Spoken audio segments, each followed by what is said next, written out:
Stunningly, the Utah Jazz have followed an 8-game win streak with a home 2-game losing streak to teams you would have thought, at least the odds makers thought, the Jazz would handle without much difficulty.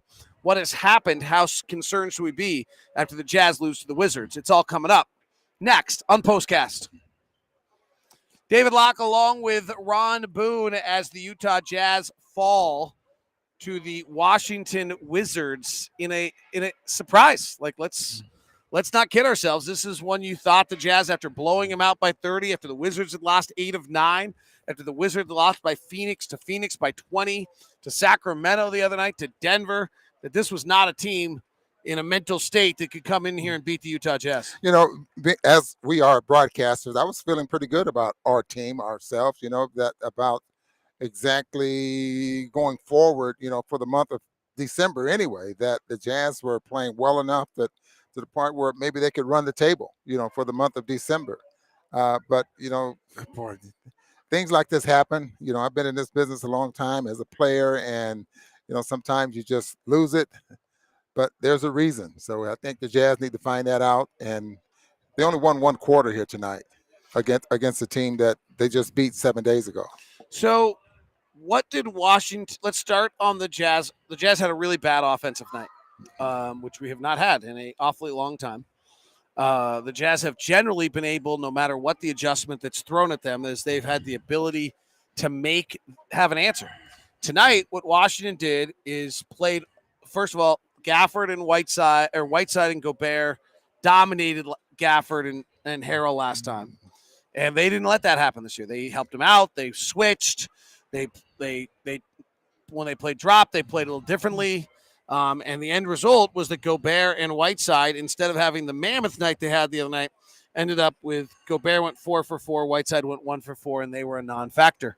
Usually the Jazz then have an answer to that. They usually are able to counter when someone takes something away that you take something else. We talked about the Wes Unseld Jr. before the game. The Jazz could not do that tonight. They couldn't do it, and plus, for some reason, Whiteside was just not involved in the ball game. He ended up only playing 10 minutes tonight. But 10 minutes, but he also picked up, 3 fouls. I thought it was more than that, but 3 fouls that I don't know. He leads the team in fouls, and he really gets in the foul trouble when he's out there on the floor. So there was no support and nothing, from him. I know the Wizards went small there for a little bit, probably gave the Jazz some problems. But right now the Jazz having problems with the pick and roll. And teams are scoring in the paint. The Jazz got outscored to 54-30, if I'm correct. 54-30 in the paint tonight. And how often does that happen? Wait 1 second. Can you give me the final catch and shoot versus off the bounce numbers if you have them? Sorry, Tyson Ewing, statistician there. It doesn't, but we're seeing some similarities in San Antonio and Washington. They were actions, whether it's a Beal on a curl on a pin down or off a pick and roll, guys just getting into the paint. And we also saw, I sometimes think it's revealing, and keep an eye on what another team does. Like they went after Joe. They went to go find Joe.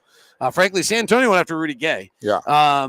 But they went to go find Joe a few times tonight with Mike Conley not on the floor, and Joe can't stay with Bradley Beal, which is not surprising. He definitely can't. And it's obvious that, all teams do it. They pick out one guy that they can make plays with or make plays on.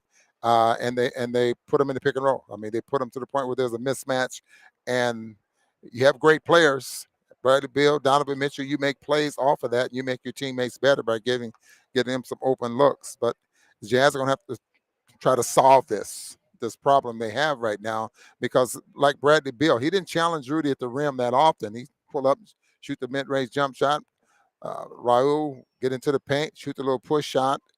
It was the big man that had problems with Rudy tonight, but the pick and roll with the guys getting to the paint, they didn't really challenge Rudy. Raul Neto probably won this game Bradley Beal was great, but Raul Neto, former Jazz man, probably wins this game for the Wizards tonight. He's averaging his new wife and stepson exit the building over there with the Raul Neto jersey on, and has to be a sweet moment for him with his new wife. He got married here in Salt Lake City, up in Park City area this off season. It's got to be a pretty sweet day for him.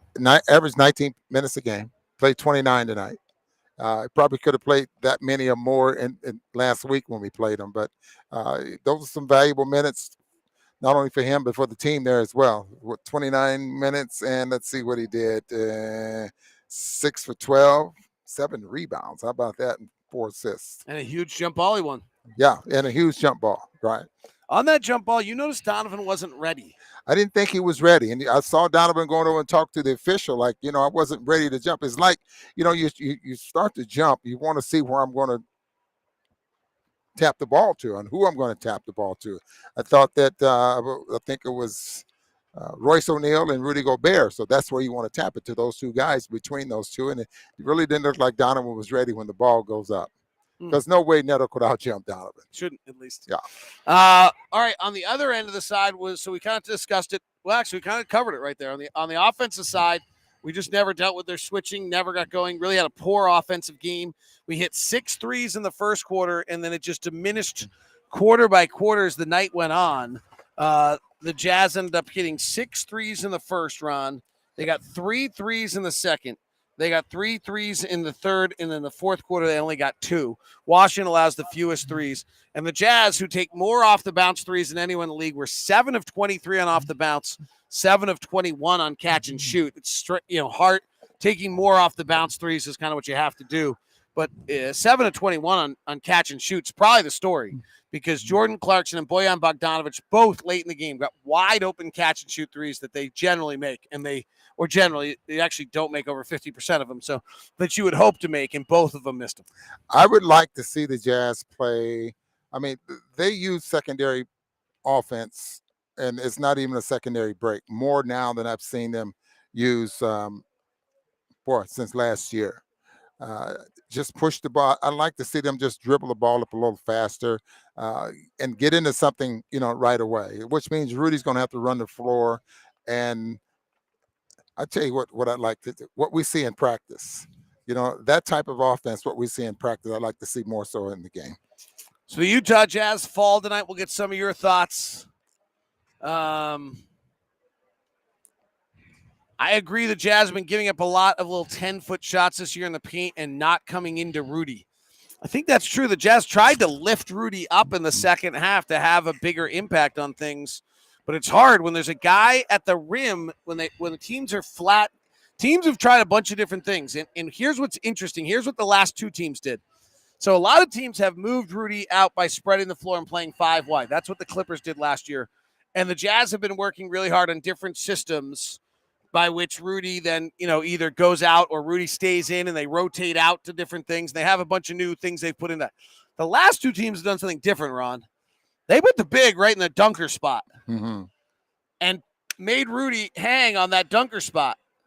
Well, now when Bradley Beal comes around on that curl and the guard is trailing and he gets it and he comes in the lane, Rudy can't. There's no way for Rudy to get out to 10 or 12 feet. There's just absolutely no system, unless you're going to bring somebody else off a wing to help, or switch it a different way, or off the first pick you're going to switch it. We're going to there's something in that area that's got to happen, because if Royce O'Neal tries to trail all the way around, he's trailing by so much, and there's no way. There's just no way. If DeJounte Murray just kind of beat Mike Conley because he's 6'6", and Mike Conley's 6'6", but we saw with Derek White did the same thing. So that's what we're seeing. We're seeing now teams put the big at the dunker, and then they have no intention of ever getting to the rim. Rudy's still good enough if you try to get to the rim, he'll bother you, but they have no intention of getting to the rim. So what would the remedy to be? To mix it up a little bit, go underneath those screens, and force team to shoot 18, 19, 20-foot jump shot rather than shooting the 10-footer, that type of thing. Yeah, I don't know the answer, because you don't want to be giving up a you don't want to be giving up a dunk to Gafford by bringing Rudy all the way out at the free throw line. So, offenses are good in this league. I don't actually have an answer on this one. It used to be that, and your numbers say differently, that you want to shoot a 3, you go ahead, but because it wasn't a high percentage shot. But that is a different story nowadays. So I think it becomes a chess match, I think, between coaches on how they're going to defend certain players and how they're going to defend teams for the most part. But that's the interesting part of being a coach, and that's the reason they don't sleep at night. It feels like our lack of athleticism from our wings puts a major ceiling on this team come playoff time, from John Lindsay. I think that's a very fair comment. I mean, in the sense of go compare our wings athleticism to Phoenix's, to Golden State's, to Brooklyn's, to Milwaukee's, to the LA Clippers, which are the other title contenders. There's no question where we would fit on that tier of Philadelphia, if that's your next title contender. If you think Boston is in the East, there's no question where we'd fit on that. We're also the best offensive team in the league until tonight. Tonight we weren't, but so those same wings you're talking about from that standpoint also bring you, like, we outshoot all of them, right? So you make your pick.